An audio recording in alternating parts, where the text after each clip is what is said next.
ان پہ وہاں lock down کے ان کے کیا ایکسپیرینسز ہے اور وہاں حکومتیں اور سوسائٹی کس طرح بیہیو کرتی ہے، یہ ریکارڈنگ بھی کر دی ہے. تو انہوں نے میری بات تو مانی اور اپنا پورا پروجیکٹ انہوں نے تبدیل کیا اور مجھے ایڈوائزر رکھا. تو پھر میں نے والنٹریلی ان کے لیے اپنے شمال کی پشتو اور ہندکو سمیت 25 زبانوں میں کوئی 30-35 ویڈیوز بنائی. اور یہ ٹیکنالوجی کی بات آئی تو ٹیکنالوجی نے ایک تو بڑا اچھا کام یہ کیا کہ ٹیکنالوجی ایک تو زیادہ جمہوری ہے، انکلوسیو مجھے لگتی ہے. آپ نیاز ندیم صاحب نے جتنی باتیں کی ان فیسٹیولز میں، شاید فزیکلی ہم وہاں نہیں جا سکتے تھے، لیکن ہم نے ان کو آن لائن موقع ملا سننے کا، اور آن لائن اتنی چیزیں آنے لگی اس کووڈ کے دوران کہ روزانہ کوئی 4-5 میز مختلف پروگرام یہ آتے رہتے ہیں کہ اس میں شرکت کرنا ہے. تو اس کو ہم نے یہ سوچا کہ دیکھتے ہیں کہ کس طرح ہم اس کو ٹیپ کر سکتے ہیں. تو ہم نے میں اور میرے ادارے نے ہم نے اس کووڈ کے متعلق اویئرنیس کے اسکرپٹ کو آسان بنا کر، اور پھر جو ڈائسپورا ہمارے ان لوگوں کے کئی اسٹوڈنٹس بھی باہر رہتے ہیں، ایسی جنرل کمیونٹی بھی رہتی ہے، ان سے رابطے میں رہے. اور وہ جو کووڈ سروائیور تھے ہمارے، ان سے ہم نے ان کو ایک شارٹ اسکرپٹ اپنی طرف سے ویڈیو یا آڈیو میں بھیج دیا، اور انہوں نے پھر وہ اپنے طور پر اپنے ہی موبائل پہ ریکارڈ کر کے ہمیں بھیج دیا. اور ہم نے یہ ویڈیوز واٹس ایپ پہ، یوٹیوب پہ، فیس بک پر ان کمیونٹیز میں چلا دیے. اور اس میں جو سب سے بڑا اچھا امپیکٹ آیا، مجھے لگتا ہے کوئی 35 ویڈیوز تو میں نے اس طرح ریکارڈ کیا، اور 5 منٹ سے یا زیادہ سے زیادہ 10 منٹ سے زیادہ ویڈیو نہیں ہوتا تھا. تو اس کا ایک امپیکٹ جو کووڈ سروائیور ہے ان کی جو اسٹوریز تھی وہ بہت افیکٹو اور امپیکٹ فل تھی، کیونکہ ان پر جو گزرا، ایک تو آپ کو پتہ ہے کہ جو بھی کوئی آفت آتی ہے پینڈیمک کی صورت میں یا کوئی ڈیزاسٹر کی صورت میں، تو اس سے کئی متس بھی جڑ جاتی ہے. یہ ایک نیچرل سی بات بھی ہے، کئی کنسپیریسی تھیوریز بھی نکل آتی ہے. تو اس سے یہ ہوا کہ ان تھیوریز کو بسٹ کرنے میں ہمیں بڑا فائدہ ملا، اور لوگوں میں ایک شعور اس کووڈ کے حوالے سے آیا. اور جب یہ لوگ اپنی زبان میں، بہت ہی سائنٹیفک چیز ہوتی ہے کووڈ، تو ایک بہت ہی ایک ناول جسے کہتے ہیں، ایک عجیب چیز ہے، اور اس کی ظاہر زبان بھی بڑی سائنسی ہوگی. اور جو WHO نے جو پریکاشنری میجرز کے بارے میں اویئرنیس کے وہ ٹپس دیے ہیں وہ بھی کافی سائنٹیفک، لیکن ہم نے کوشش کی اس کو لوکلی آسان سے آسان زبان میں کر کے. تو ایک یہ بڑا ٹیکنالوجی نے ہمارا ہیلپ کیا کہ کوئی بچہ ہمارا، کوئی بندہ امریکہ میں بیٹھا ہے تو وہاں سے انہوں نے ہمیں ریکارڈ کر کے چھوٹا سا ویڈیو بھیج دیا. کوئی یورپ میں، کوئی چائنا میں، پہلے تو ہم نے چین سے شروع کیا تھا، اور یہ پھر ہم یورپ، مڈل ایسٹ، ان کنٹریز کو ہم نے فوکس کیا. تو وہاں سے بھی یہ جو وہاں کے لاک ڈاؤن اور وہاں کے لوگوں کے رویے اور لوگ کس طرح کوآپریٹ کرتے ہیں، حکومتیں کیا کرتی ہیں، وہ میسیجز بھی آ گئی. تو ان سے ایک اویئرنیس یہاں بڑھ گئی، اور بڑی ایک بہت اچھا امپیکٹ ہمارے کمیونٹیز میں آ گیا. اس کے ساتھ ایک بڑا کام یہ ہوا کہ آپ کو پتہ ہے کہ سوائس میں جو ایک ELDP endangered language documentation programme ہوتا ہے، اور یہ امریکن اس یونیورسٹی میں بھی ہے، ان کے ایک آرکائیوز بھی ہیں. تو یہ ویڈیوز وہاں ان کے آرکائیوز میں بھی سارے وہاں جمع ہو گئے، آرکائیو ہو گئے. تو فیوچر ریسرچرز کے لیے بھی یہ زبانیں ایک تو انٹرنیشنل کمیونٹی کے نوٹس میں آ گئی.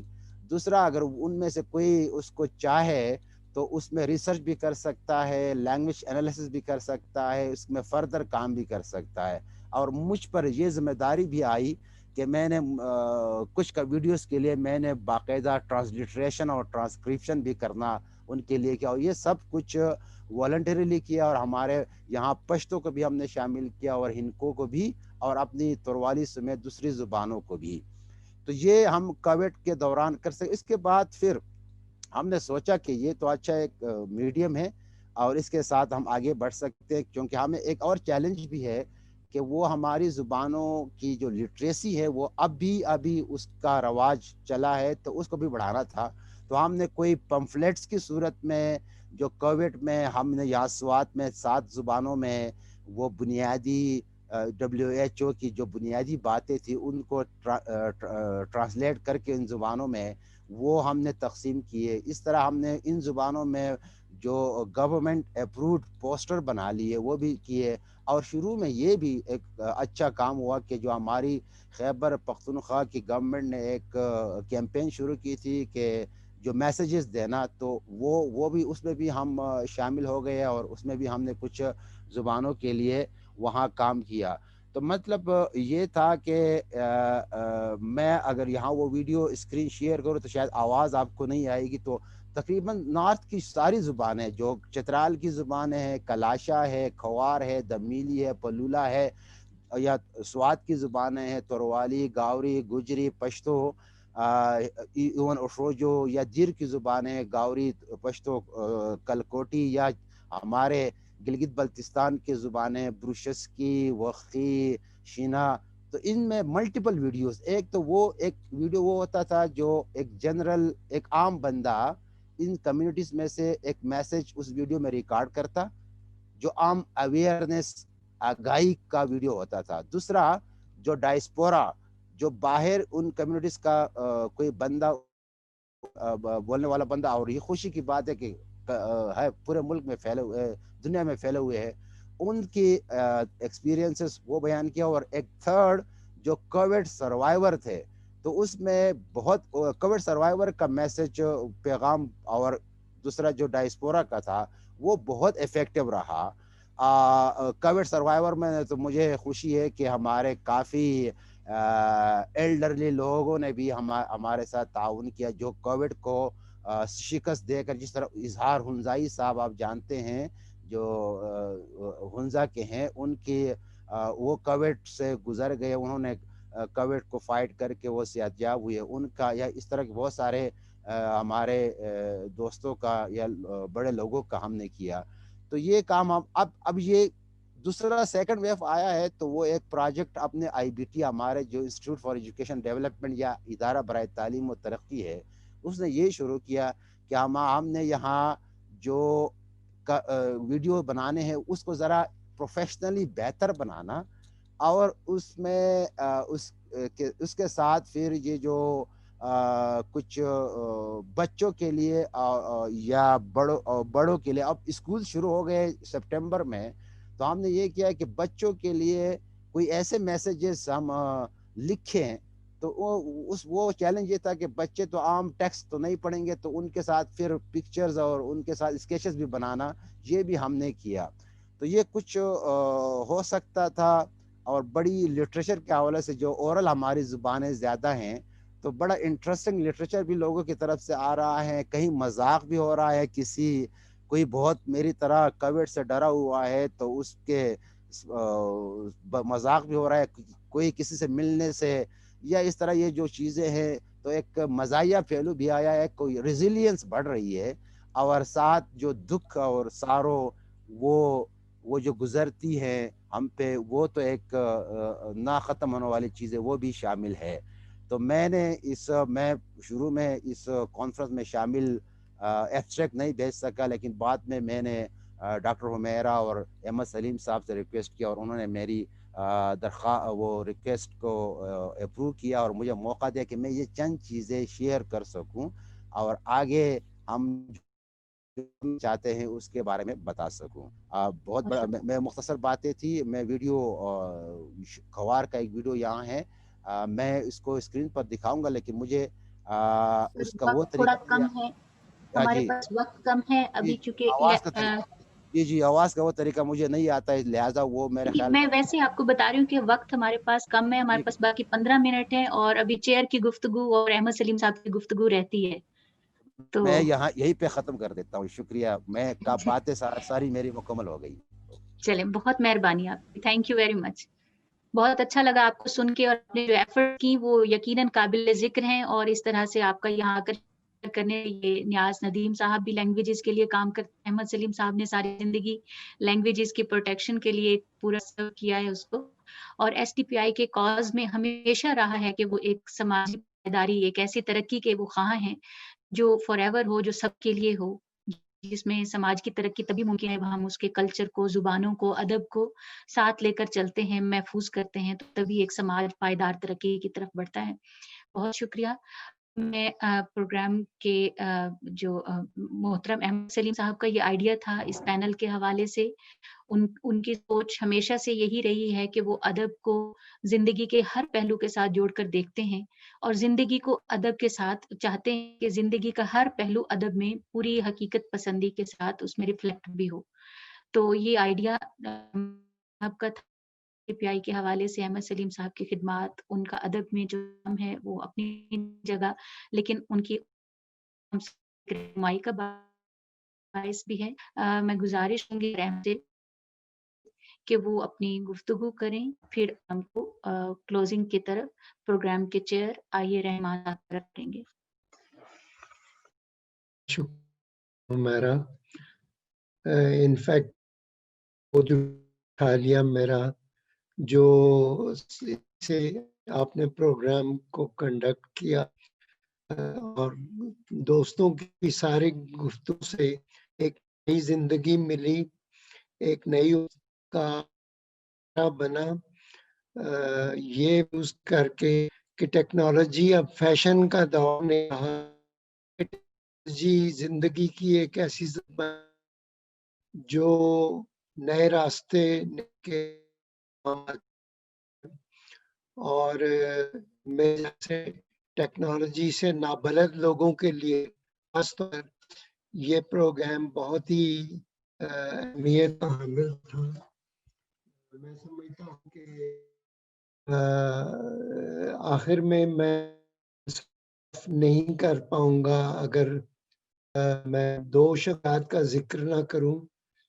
تو وبائی امراض میں زندگی ہے، لیکن ہمارے لیے اب والی صاحب مزاح کی بات کر رہے تھے کہ مزاح، تو وہ میں ان طرف عبدالرحمن بجنوری کا نام ہمیشہ کوئی نہ جانتا ہو، ایسا ہو جس نے نام سے نہ سنا ہو.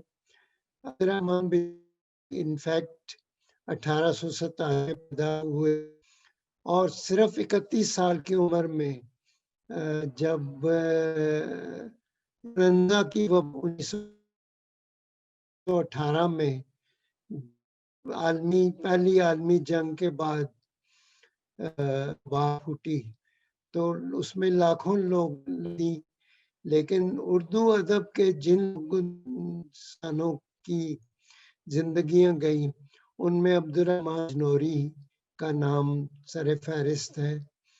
عبدالرحمن بجنوری انفیکٹ وہ شخصیت ہے جن کا بہت زیادہ دہرایا جاتا ہے کہ ہندوستان نے 2 الہامی کتابیں اتاری انسانیت کے لیے، ایک گیتا ہندو کمیونٹی کی بہت بڑی کتاب، اور دوسرے دیوان غالب.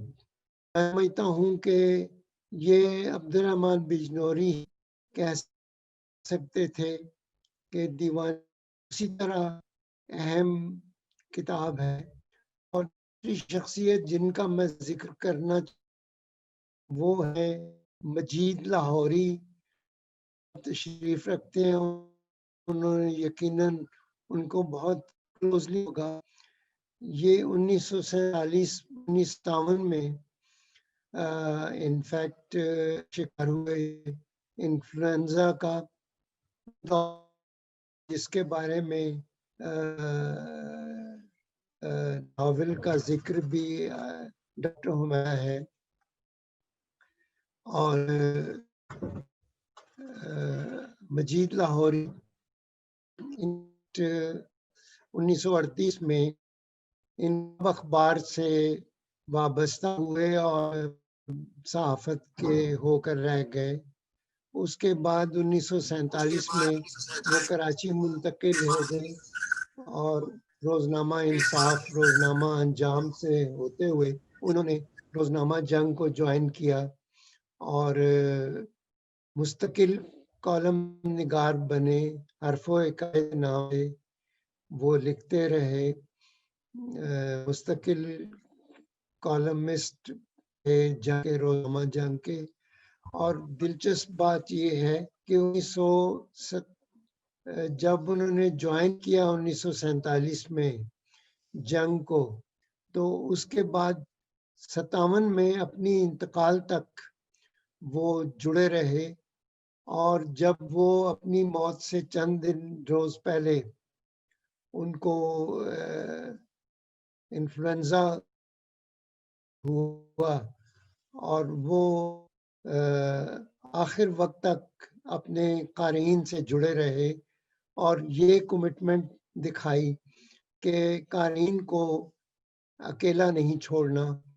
اور وہ مزاح نگار تھے بہت بڑے، نمکدان 15 روزہ رسالہ کے ایڈیٹر تھے، اور انہوں نے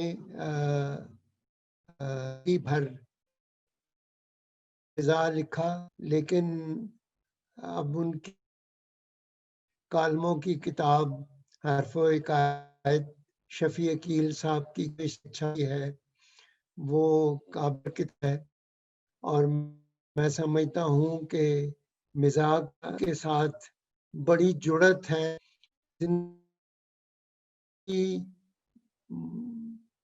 موت اڑانا بھی ایک زندگی کی وقت ہے، ایک زندگی کی. تو یہ دو شخصیات ہماری یادگار رہیں گی. دونوں انتظار ہوئی، ایک 1918 میں اور دوسرے 1957 میں شخصیت نے جانیں دی اپنی. لیکن وہ آج بھی ہمارے دلوں میں، ہمارے احساسات میں زندہ ہیں.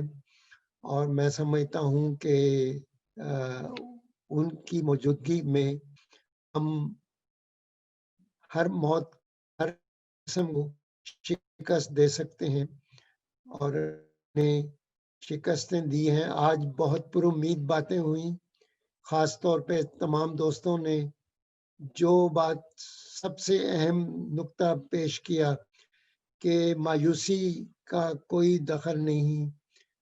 مجھے بھی بہت احتیاط کرنے کو، احتیاط کی بھی، لیکن میں سمجھوں کہ مایوسی کی کوئی ضرورت نہیں. اور زندگی جب تک رواں دواں ہے، زندگی کو اسی طرح ہم نے آگے بڑھانا ہے. اب میں آخر میں سب سے ہمارے جو دانش کے اور درد مندی سے ہمارے گرو ہیں آئیے رحمان صاحب، ان سے درخواست کروں گا کہ وہ اپنے صدارتی خطبے سے ہمیں لطف اندوز کریں اور ہماری امیدوں کو بڑھائیں. بہت شکریہ.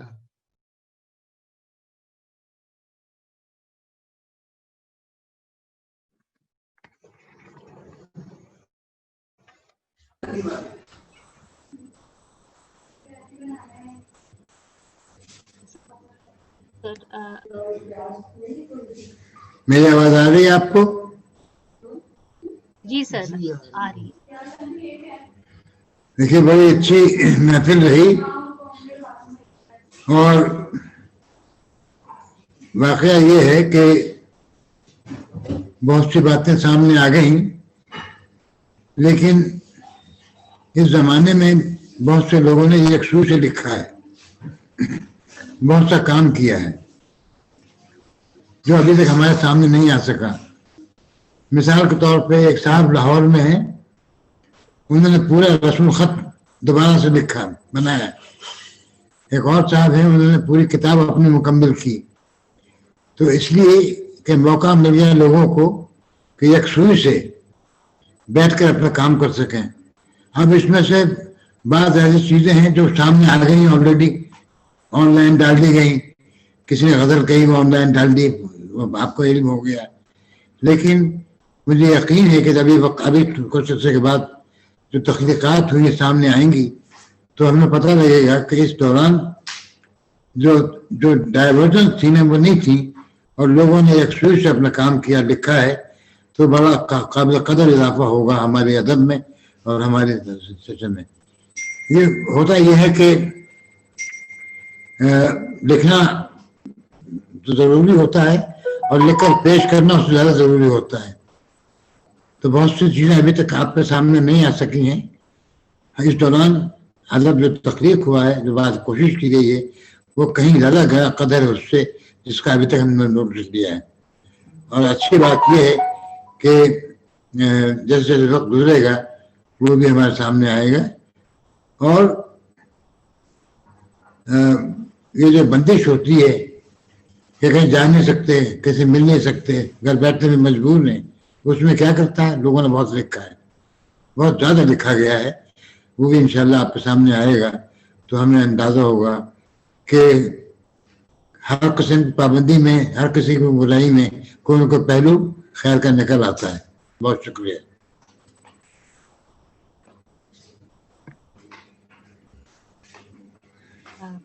بہت شکریہ سر. آپ نے بڑی خوبصورتی جو ہے وہ پیش کیا کہ جس میں آپ نے بتایا کہ اس یکسوئی سے ہر چیز میں ایک پہلو ہوتا ہے اور اس تنہائی میں اس فاصلوں میں ہم نے ایک اور چیز جو یکسوئی سے کام کرنا ہمیں سب کو ملا. دیکھتے ہیں کہ فیس بک پر بہت زیادہ کتابیں روز کتابوں کے ٹائٹلز شو ہو رہے ہوتے ہیں تو اس سے لگتا ہے واقعی کہ لوگوں کو بیٹھنے کا ملا ہے تو وہ بہت پروڈکٹیو بھی رہا ہے. تو جہاں کچھ چیز تھی وہاں یقیناً ان کے مثبت پہلو بھی ہیں. بہت شکریہ محترم جناب رضا نعیم صاحب, محترم جناب نیاز احمد صاحب, محترمہ نصرت صاحبہ, زبیر طولوالا, محترم احمد سلیم صاحب اور ہمارے بہت محترم ریحان صاحب کی شرکت نے اس پروگرام کو آج انوں کے باوجود کروڑائی صورتحال کے باوجود ہم سب کو ایک جگہ کیا اور ایک دوسرے کے ساتھ شیئر کرنے کا موقع فراہم. شکریہ.